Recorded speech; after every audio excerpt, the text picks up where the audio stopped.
یعنی ان کا گوشت اگر انسان نے کھا لیا ہے، یہ ایک تفصیل ہے، البتہ پاکستان میں اس پر ایک مذاق بھی بنائی گئی ہے کیونکہ گدھے کا اور خچر کا گوشت کافی مقامات پر کھلایا گیا ہے۔ تو البتہ شرعی حکم یہی ہے کہ گدھے کا اور گھوڑے کا اور ان کا گوشت جو ہے وہ مکروہ ہے، اور ان کا پھر آٹومیٹکلی پیشاب اور فضلہ جو ہے وہ پاک شمار ہوگا، نجس شمار نہیں ہوگا، کیونکہ ان کا گوشت حرام نہیں ہے، مکروہ ہے کیونکہ ان کے سائیڈ ایفیکٹس ہیں اور باقی جو چیزیں ہیں وہ سائنس بھی تحقیق کر چکی ہے۔ اور شریعت جن چیزوں کو مکروہ قرار دیتی ہے حتماً ان میں انسان کے لیے سائیڈ ایفیکٹس ہوتے ہیں یا کوئی نہ کوئی اس کا روحانی وضعی اثر ضرور ہوتا ہے۔ تو گھوڑے کا بھی اور گدھے کا بھی ان کی جو نسلیں ہیں ان کا پیشاب اور ان کا فضلہ جو ہے وہ نجس شمار نہیں ہوگا۔ تو جو جانور جن کا گوشت کھانا حلال ہے یا جن کا مکروہ ہے ان کا پیشاب اور فضلہ پاک ہے، باقی تمام جانوروں کا اور انسانوں کا، چاہے وہ بچے ہوں، چھوٹے بچے کے بارے میں کہا جاتا ہے اس کا پیشاب نجس نہیں ہے، تو وہ ہم تفصیل بتا چکے ہیں ایک لیکچر میں، اس کا پیشاب بھی نجس شمار ہوگا۔ تو ہر انسان کا اور اس جانور کا جس کا گوشت حرام ہے ان کا پیشاب اور فضلہ نجس ہے۔ اسی طرح آگے آتے ہیں پرندوں کی طرف۔ پرندوں کا جو فضلہ ہے یا پیشاب ہے وہ پاک ہے یا نجس ہے۔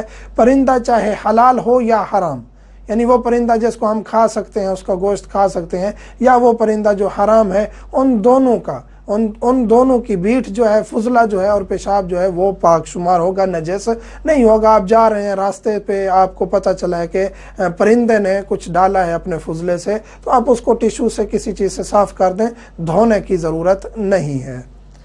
منی جو ہے وہ منی ہر جانور کی چاہے حلال ہو یا حرام، اور ہر انسان کی منی نجس ہے۔ اور نجاست سے کیا مراد ہے؟ یعنی جس جگہ پہ نجاست لگی ہے فقط وہی جگہ دھو لیں۔ کپڑوں کے پہ لگی ہے، خون لگا ہے، کوئی چیز نجاست لگی ہے، فقط وہی جگہ دھونے سے آپ کی وہی جگہ پاک ہو جائے گی۔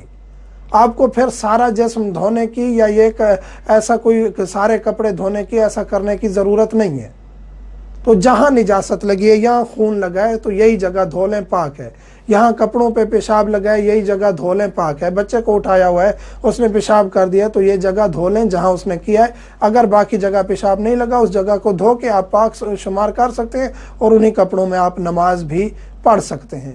تو یہ احکام ہیں جن میں ہم ذکر کر چکے ہیں کہ بچے کے بارے میں تو ہم تفصیلاً بتا چکے ہیں، اور یہ بھی ہم تفصیل سے بتا چکے ہیں کہ پرندوں کے اور جانوروں کے فضلے کے بارے میں بھی ایک لیکچر میں ہم بتا چکے ہیں۔ لیکن آج یہی ٹاپک تھا کہ پیشاب، پخانہ اور منی، تو اس میں ہم تفصیل بتا چکے ہیں۔ مومنین کے جو بھی سوالات ہوں، یوٹیوب چینل شیعہ ٹاکس عزاداری ہمارا، اس پہ آپ کمنٹس کریں، انشاءاللہ ہم جواب دیں گے۔ واٹس ایپ پہ ہم انتہائی معذرت چاہتے ہیں، اتنا زیادہ لوڈ ہو گیا ہے کہ ہم واٹس ایپ پر آپ جواب نہیں دے پا رہے۔ تو واٹس ایپ فقط اور فقط پرسنل ایشوز، وہ شرعی ایشوز، وہ اسلامی ایشوز جو آپ واٹس ایپ پہ شیئر کرنا ضروری سمجھتے ہیں، یوٹیوب پہ آپ اپنا پرسنل میٹر شیئر نہیں کر سکتے، اور وہ میٹر جو آپ کا اسلامی روح سے ہے، شرعی روح سے ہے۔ باقی آپ کا جو بھی پرسنل میٹر ہے وہ پلیز آپ شیئر نہ کریں۔ وہ پرسنل میٹر جو اسلامی روح سے اس کا آپ حل چاہتے ہیں تو انشاءاللہ وہ آپ واٹس ایپ پر شیئر کر سکتے ہیں، اس صورت میں کہ وہ آپ کا یوٹیوب پر شیئر کرنا اگر ممکن نہیں ہے تو۔